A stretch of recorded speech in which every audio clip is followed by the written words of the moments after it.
Joining me now, Fred Kemp. He's the CEO and president of the Atlantic Council, MSNBC political contributor, and my friend Jason Johnson, politics editor at TheRoot.com, and Chris Wilson, who is a Republican pollster. All right, Fred, I've got to go to you first. I was anxious to see Larry Kudlow this morning, who was on TV, because if you remember, before he joined the administration, he wrote a piece just a few weeks before urging the president not to move forward with tariffs. He's been a true free markets guy for decades.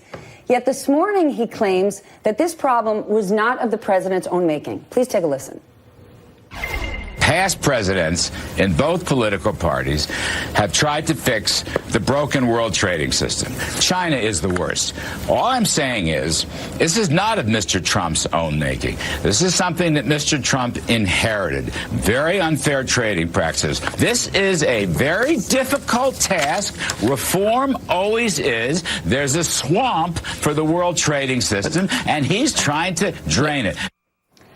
Larry Kudlow is right. Unfair trading practices exist. Credit to the president for taking them head on. But Larry Kudlow is not answering the question. The issue that we're facing today is the impact of these tariffs. By putting these tariffs forward, he has now gone around Congress and he's creating $12 billion in emergency aid for farmers using a tactic that was created during the Depression. So while the president and his administration claim the economy is stronger than ever, they are now using Depression-era vessels to save Trump voters, i.e. farmers, and by the way, not all of them.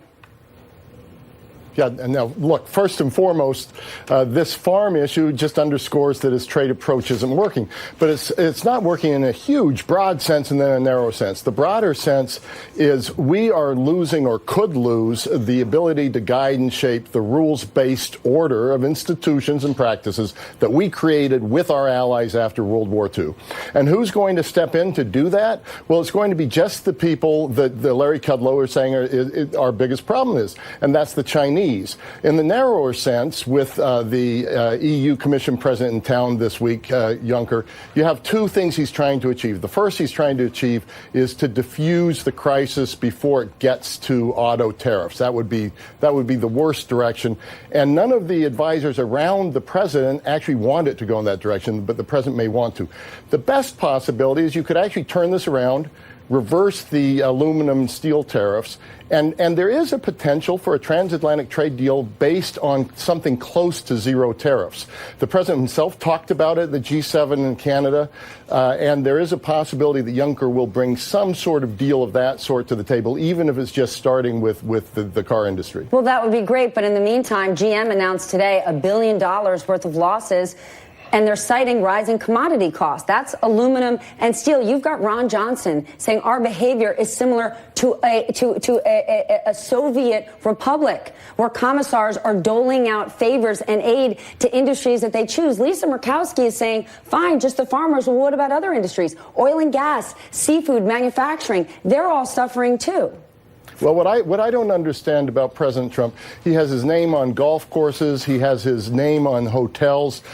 So far, what he's been doing is dismantling things, the Iranian trade deal, and the worst decision of his administration in terms of China and trade was getting out of the Trans-Pacific Partnership. Since he got out of that, the Japanese put it together with 11 countries, the U.S. is out.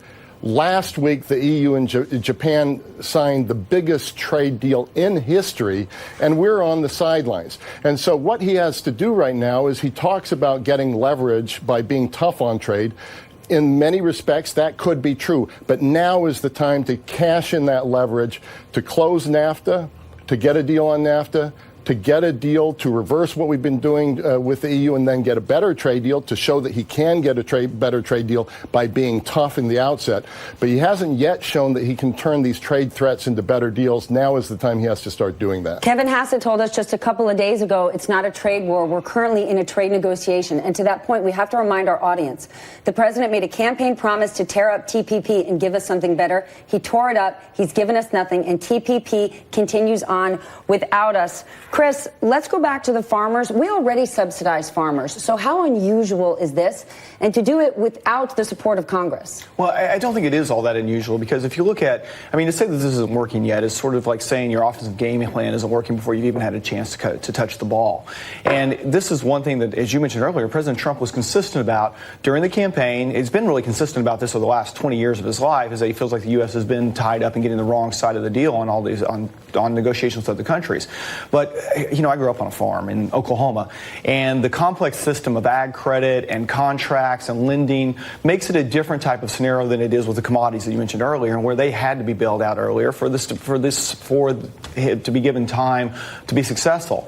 And look, Donald Trump has always been a high-stakes gambler. It worked for him in the real estate world, and I think that's the same approach he's taking now. Why would you say it worked for him in the real estate world? In the real estate world, President Trump has gone bankrupt over 4 times. Okay. In the branding and marketing world, he's made a mint. He's been a business genius. So in getting elected, he is fantastic at taking on issues where Americans have been hurt and saying, I'm going to solve them. And you know what? Yes. That plays to the American people, and it should. He said, I'm going to solve income inequality when no one else had the audacity to do it. But when you actually look at the policies he's putting in place, he's hurting those people who believed him at what he does best, was selling. Well, right now, and as his policies are given time to take hold, I think it is a matter of giving it time and to see who's going to blink first. That's really what it gets down to. Any Republican senator like a Ron Johnson or Ben Sasse who believed that Trump was going to blink first and relieve these terrorists before the other side did, I think was mistaken and myopic in their approach in terms of dealing with the president. This is a chance that if he was successful, it could solve a lot of the problems that you mentioned earlier. But if he's not, to the point you're making, it could also put us into a global trade war that could be very damaging to these markets. Okay, then I'm going to be sassy and cynical, Jason. One could say this is a political move ahead of the 2018 midterms, when you've got people in farm states, right, Trump's base, who are saying, uh-oh, I'm getting screwed here, sir. Well, and not only that, but I love it when people gamble with everybody else's money, because that's essentially what he's doing. He's gambling. He's always said that's what he likes to do. Yeah, he said, we're betting with the bank's money, exactly, forgetting that the money inside of banks are the deposits from hardworking Americans. Regular people in Ohio, in Indiana, in Nebraska, all places I've grown up and lived. But here's the other issue, and what this demonstrates is just like TPP and everything else that Trump works on, the guy never has a plan B. I mean, if you look at the plan, this $12 billion, part of that is supposed to be spent on opening up new markets for the farmers to sell in. Why didn't you have that in advance? Why didn't you say, I'm throwing down these tariffs because I've already cut 4 or 5 deals with these other countries? I don't know if I'm a farmer if I necessarily want to be negotiating with the U.S. government for prices. I don't know if that's necessarily going to be better for me and my product than what I was able to do with Mexico, what I was able to do with China. So there's no long-term planning. It's totally about 2018. Okay, but you know what? Fred, let's bring you in. As it relates to China, with President Obama, he was very predictable. So if you are, I'm going to say, let's call China a trading adversary. Given how predictable Obama was, they knew exactly what they wanted to do. Could the unpredictability or irrationality of Trump in some level work in his favor here? Because thus far, I don't see it, but walk me through it. See, I think it could. So here's the narrative of a pivot to the positive with our allies that could actually end up addressing China. And Larry Kudlow said China is the worst. Well, if you want to go after China, then you want to have your allies on your side. You don't want to have your allies against us. Exactly. So you should have done TPP. That way you get the Asia allies on your side. We don't have that, but we could still dock on it. There are more than 20 parts of the TPP agreement the Japanese and others kept open because they were in our interest. We could negotiate our way back into that. The first step we have to do is we have to get NAFTA done. To get NAFTA done, you're going to have to take aluminum and steel tariffs off of Mexico and Canada, among other things. If you're going to do that, you're going to have to do that for your allies as well in Europe. So I'm watching this week as a truly important week with Juncker in town. Will he start pivoting to the positive this week, or will he double down with auto tariffs? If he's doubling down in auto tariffs, we've got some ways to go. But I do agree that you could get more. He's actually part of the reason that Trump is very popular with his constituency is he's saying things that are true. We've got bad trade deals with China. We could have better trade deals with Europe. But now is the time he has to pivot to the positive with the allies and use the leverage to get a better deal out of China. And it really has to start this week. We have not seen much pivoting from the president across the board. But do you think on some level this is it's so crazy it just might work, because we talk about how farmers are getting hurt, but our own colleague, Vaughn Hilliard, has been out throughout the country visiting with farmers, and many have said, let's see how this goes. I voted for the guy. Let's give him some time. No, and I think that's really the point, is sort of the high-stakes approach of going after this and seeing who's going to blink first. And I know from everything we know about Donald Trump, it doesn't look like that's going to be him. Now, at what point does that reach the line of demarcation where it begins to hurt people in a way that you can't pull back?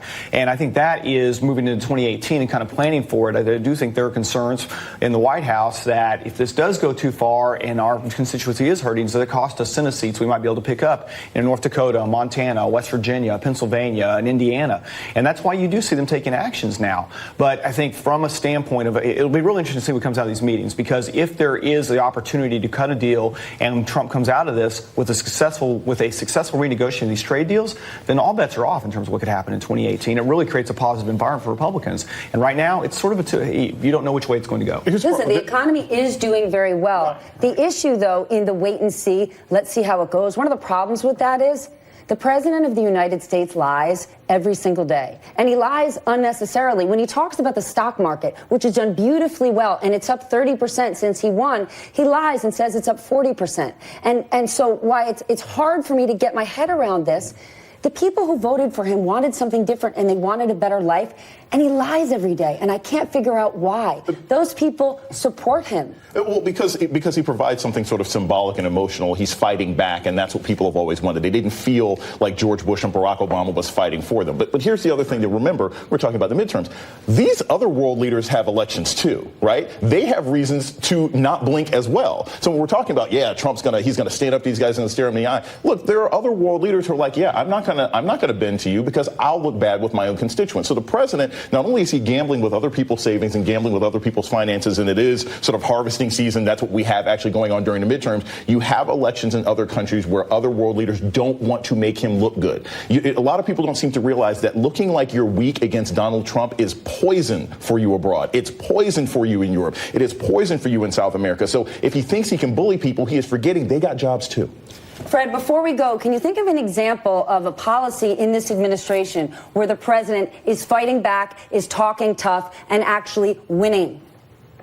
At the moment, there isn't a really good sign of that. The people in the administration I talk to say, look, this is normal. First 2 years of an administration, you set the table. Last 2 years of the administration, you get stuff done. Do you believe that? No, well, I think he has to start now, because this is an administration that seems to be on acceleration in many ways. And he also has to understand this really is about who's going to be the leader of the world. The Russians are trying to replace us or displace us.